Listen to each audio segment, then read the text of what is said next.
मैं रामटेके यानी कि रामटेके जवाहर नवोदय विद्यालय शेगांव डिस्ट्रिक्ट बुल्ढाना 10 तारीख को हमने धूल पाठ को आधा धूल पाठ है जो कक्षा 9th की है 9वीं की है। उसके लेखक है रामविलास शर्मा जी। उनका आधा भाग हमने इसमें 10 तारीख के पाठ में देख लिया था। लेखक का परिचय भी हो चुका था। उसके साथ साथ ये ग्रामीण के ऊपर विशिष्ट उद्देश्य है, उस विशिष्ट उद्देश्य को भी जानकारी आपको दी गई थी। उनके जो प्रमुख बिंदु थे, विशेष तौर पर यह धूल नामक जो निबंध है सहज ग्रामीण संस्कृति की महिमा पर प्रकाश डालता है। और विशेष गांव में ही विशेष तौर पर यह धूल होता है। अभी मान लो ग्रामीण परिवेश होता है, उसको धूल को धूले कहा जाता है। शहरी परिवेश में अगर हम देखेंगे धूल को गर्द कहा जाता है। गर्द यानी जैसे मतलब घर में है, शीशे पर है, घर के कपाटों पर है, घर के अलमारियों पर है, जो गर्द बढ़ गई, ऐसा लोग कहते हैं। लेकिन गर्द और धूल में काफ़ी मात्रा में अंतर दिया गया है। धूल ये वास्तविकता है, धूल हमारी संस्कृति है, हमारी सभ्यता है। और गर्द कैसा है, ये केवल घर में बैठने वाला जो धूल का एक प्रकार गर्द होता है, लेकिन फिर भी उसकी जो विशेषता है, उसकी सभ्यता, उसकी संस्कृति, उसमें काफ़ी जमीन आसमान का अंतर या व्यक्त करने की कोशिश। इन्हीं में से कहा गया ना, ग्रामीण संस्कृति की एक महिमा पर प्रकाश डाला गया धूल इस निबंध के द्वारा। इसी पाठ के जो प्रमुख धूल का सौंदर्य क्या होता है, वर्तमान अभिजात सभ्यता में, विशेषतौर वर्तमान अभिजात सभ्यता का तात्पर्य ग्रामीण भागों की जो ग्रामीण भाग और शहरी भाग। तो अभिजात वर्ग है ना, संपन्न वर्ग का तात्पर्य शहरी लोग, नागरिक जीवन केवल नगर में रहने वाले लोग हैं, शहरों में रहने वाले लोग हैं। उसकी सभ्यता का, उसकी संस्कृति क्या है, वो अलग है। वह धूल को अगर वर्तमान समय में जो सभ्य समाज है, सभ्य संस्कृति है, सभ्य नागरिक जीवन है, उसके बारे में धूल को तो गर्द कहा जाता है। लेकिन ग्रामीण भागों में उसको धूल को धूली कहा जाता है। जिस धूल को लोग माथे पर लगाते हैं, उसके बारे में अभी देखते हैं कि मिट्टी की महिमा क्या है। इसके बारे में थोड़ी सी अल्प सी चर्चा जरूर करेंगे। मिट्टी और शरीर दोनों में असार जरूर है, उसके सार तत्व है। मिट्टी और शरीर दोनों में तत्व दिए गए हैं। इन्हीं वजह से हमने इसके पहले भी हम चर्चा की थी कि मानव जीवन में धूल को ज़्यादा महत्व दिया गया, मिट्टी को ज़्यादा महत्व दिया गया, ताकि शरीर का एक तत्व है, शरीर का ये तत्व दिया गया है कि ताकि इसी धूल के, मिट्टी के तत्व से जुड़े हुए जीवन के सभी 4 तत्व इसी से बने हुए, जैसे रूप है, रस है, गंध है, स्पर्श है, सब मिट्टी की देन है। धूल इसी मिट्टी की काबा है, या कि मिट्टी का एक अंश है, इस रूप में। अब ये तत्व तो कहा गया, कौन से तत्व कहा गया? रूप है, रस है, गंध है, स्पर्श है, ये सब मिट्टी के द्वारा। उसके साथ ये इन तत्वों के अलावा दूसरे भी तत्व दिए गए हैं, जिसके मैंने इसके चर्चा की, जैसे जल है, वायु है, अग्नि है और मिट्टी है और आकाश है। इन 5 तत्वों से हमारा शरीर बना हुआ है। एक तो मिट्टी तत्व है, जल तत्व है, अग्नि तत्व है, वायु तत्व है, आकाश तत्व है। इन तत्वों के साथ साथ वो हमारा शरीर बना हुआ है। वो आकाश तत्व तो हमें दिखाई नहीं देता कि वो निराकार है, इन्हीं वजह से। लेकिन 4 तत्व है बेटा। कौन से? मिट्टी के 4 तत्व इसमें दिया गया है। जैसे जल है, शरीर में जल है। अग्नि है, अग्नि का तात्पर्य गर्मी है, ऊर्जा है। वायु तो हम लेते हैं, है ना, जल भी है, वायु भी है, अग्नि भी है, मिट्टी भी है।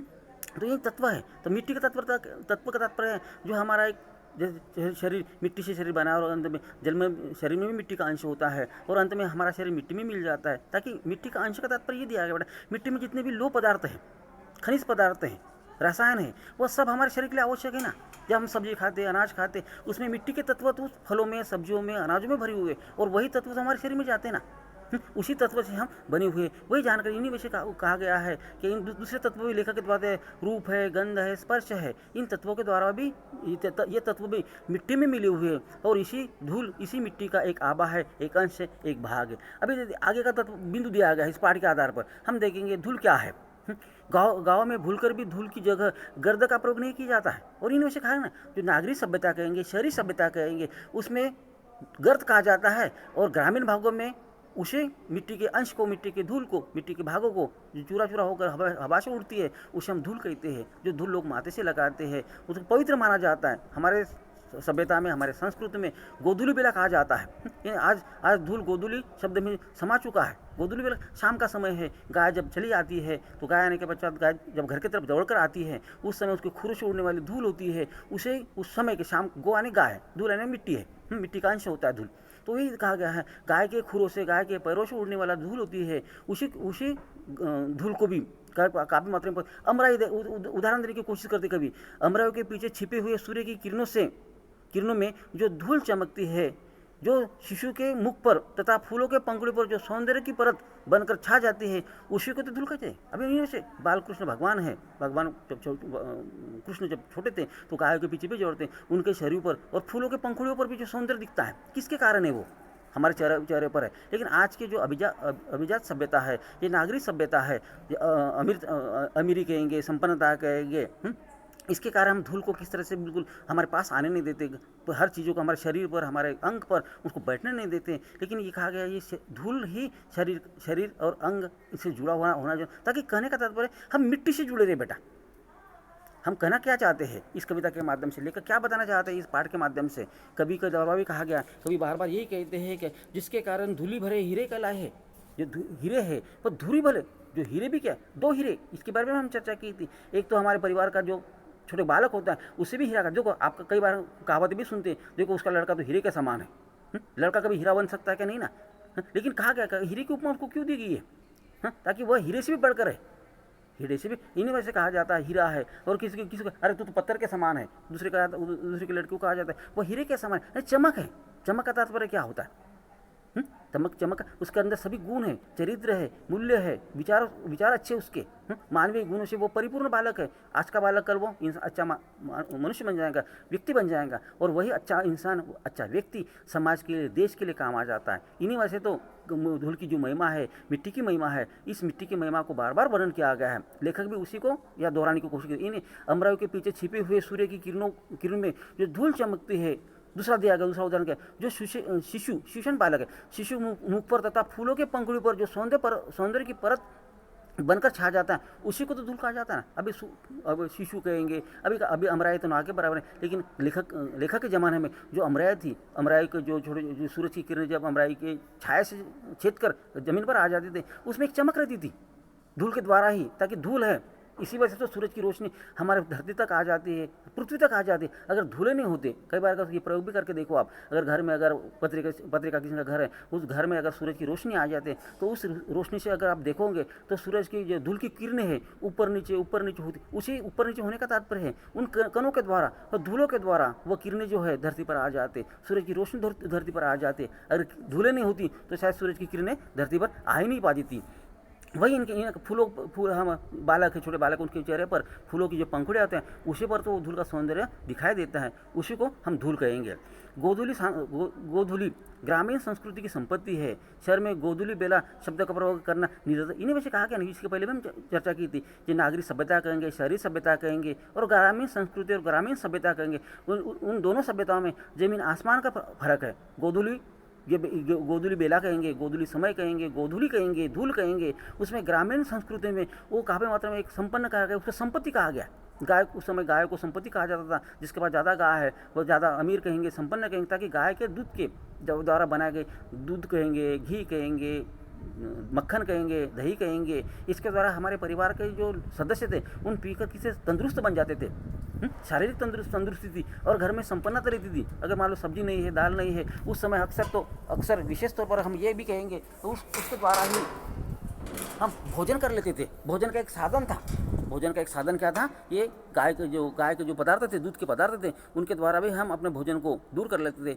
हमारी आवश्यकता थी, बच्चों की आवश्यकता दूध की, उस आवश्यकता की भी पूर्ति इस दूध की सहायता हो जाती, गाय के कारण हो सकती थी। इन्हीं वजह से गोधूल यानी गाय को ज़्यादा महत्व दिया गया है। धूल यानी गाय के जो पीछे उड़ने वाली धूल है, संपत्ति है, उसी को गाय को, गोधूली को भी ग्रामीण संस्कृति में एक संपत्ति के तौर पर, एक सभ्यता के तौर पर, एक संपत्ति के तौर पर, एक धन के तौर पर उनको माना जाता। लेकिन शहरों में वह दिखाई नहीं देता। शहरों में गाय भी नहीं है, धूल भी नहीं। इसकी चर्चा हमने पहले की थी, ताकि शहर को जो रास्ते होते हैं वह डांबर के होते हैं, कंक्रीट के होते हैं, और इन्हीं वजह से धूल नहीं उड़ती, लेकिन गर्द उड़ती है। लोग गर्द, हमारे घर में गर्द आ जाते हैं, वो गर्द का प्रयोग करते हैं, लेकिन वो निरर्थक है। इन्हीं वजह से तो यही है, शहरों में गोधूली बेला शब्द का प्रयोग करना निरर्थक है। इन्हीं वजह से एक बार कवि शहरों में जो कवि सम्मेलन हुआ था, उस कवि सम्मेलन में किसी कवि को बुलाया गया था और गोधूली बेला पर उनको कवि का वाचन करने के लिए कहा गया था। लेकिन उनके सामने समस्या आ गई, यार गोधूली नहीं है, शाम का समय में गाय नहीं, गाय को उड़ने वाली धूल ही नहीं है। तो इन्हीं वजह से तो लेखक ये चाहते हैं कि ये गोधूली बेला शब्द का प्रयोग शहरों के लिए पूरी तरह से निरर्थक है। अभी ग्रामीण पर धूल की महिमा क्या है? धूल की महिमा कहता है महानता। धूल की जो महानता है वह महानता काफ़ी हद तक बड़ी मानी गई है। उसकी हीनता नहीं है। हीनता के दृष्टिकोण से उसको नहीं देखना चाहिए। यही कवि या लेखक अंकित करने की कोशिश। धूल हीनता का नहीं है, महिमा का प्रतीक है। ये महिमा है, उसमें महानता भरी हुई है, महिमा भरी हुई है, महानता भरी हुई है, और महानता का प्रतीक ही तो धूल है। लोग अपनी श्रद्धा और श्रद्धा भक्ति और स्नेह प्रकट करने के लिए अपने माथे पर लगाते थे। और सही में ना, कई बार हमारे देश सेवक है, देश के लड़ने वाले सैनिक है, या फिर जिस गांव जिस मंदिर में हम जाते थे उस मंदिर की मिट्टी को हम अपने माथे पर लगा लेते हैं।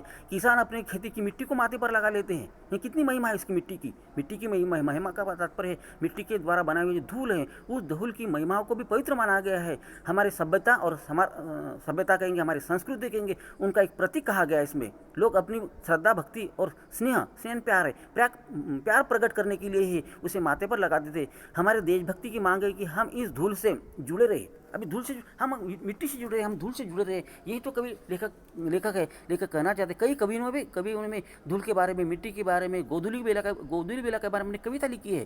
कई लेखक है, उन्होंने गोधूली बेला के बारे में अपनी जानकारी है वो जानकारी व्यक्त करने की कोशिश की है। अपनी उसकी महानता कहेंगे, उनकी महानता के बारे में, उसके गुणधर्म के बारे में, उसकी विशेषता के बारे में भी जानकारी दी गई है। इन्हीं में से लेखक बार बार कहते हैं कि हमारी देशभक्ति की मांग है कि हम इस धूल से जुड़े रहे। हम धूल से जुड़े तो हम मिट्टी से जुड़ रहे। मान लो आदमी कितना भी अमीर क्यों ना होगा, धनवान क्यों नहीं होगा, आखिर उसे मिट्टी में ही समाना है, मिट्टी में मिल जाना है। क्यों ना धन है, संपत्ति है, वह धरा की धरे यही रह जाती है। वही भाव लेखक ने अंकित करने की। इन्हीं वजह से भी हमारी जो महानता है, इसको मिट्टी से जुड़े धूल से जुड़े रहने का कहना, वो जुड़े रहने की बात बार बार कभी कहे। अगर हम मिट्टी से जुड़े रहेंगे तो हम स्थिर रहेंगे।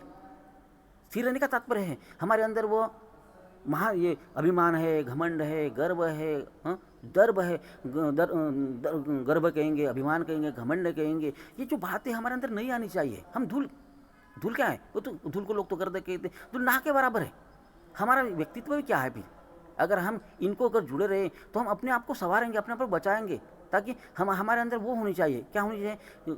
भाईचारा हो, अपनापन हो, प्यार हो, मोहब्बत हो। ये कैसे छोटे छोटे शब्द जरूर हैं, लेकिन इंसान को जोड़ने वाले शब्द है। मिट्टी भी इंसान को जोड़ती है, धूल इंसान को जोड़ती है। इसी वजह से धूल को लोग माथे पर लगाते। हमारी सेना है, जब जंग पर चली जाती है, लड़ाई पर चली जाती है, अपने देश की मिट्टी की रक्षा के लिए जाती हो। इन्हीं वजह से मिट्टी से जो मिट्टी है, धूल है, अपने माथे को लगाते कि इस देश की मिट्टी है, वह मिट्टी क्या है, हमेशा स्वतंत्र है, उसकी रक्षा करना हमारा उत्तरदायित्व है, हमारी जिम्मेदारी है। उस जिम्मेदारी को, हमारे कर्तव्य को बार बार लेखक बताने की कोशिश हमारी। और इन्हीं वजह से लेखक बार बार क्या करे, हमारे देशभक्ति की मांग है कि हम इस धूल से जुड़े रहे, इस मिट्टी से जुड़े। हम कांच को तो प्यार करने वाले लोग हैं, धूल से लिपटे हुए हीरे की कांति को पहचानते। अभी मान लो, अब हम क्या इस व्यंग्यात्मक, हम तो कांच के हीरो को प्यार करते हैं बेटा, ताकि कांच का हीरा क्या मिला है हमें, मिट्टी से तो मिला है, वो खदान से मिला है, उससे प्यार करते हैं। लेकिन जो धूल भरे हमारे हीरे होते, बच्चे होते, बालक होते, उसको पास आने की, उसको उठाने की, उसको गोद में लेने की, उससे प्यार करने की, उसको मोहब्बत करने की हमारी हिम्मत नहीं होती, या हमारी इच्छा नहीं होती। आखिर ये ऐसी क्यों दशा है हमारी, हमारे ऐसे विचार क्यों बदले हैं? इन्हीं में से तो लेखक ये थे, धूल से लिपटे हुए हीरे की कांति को पहचानते हम।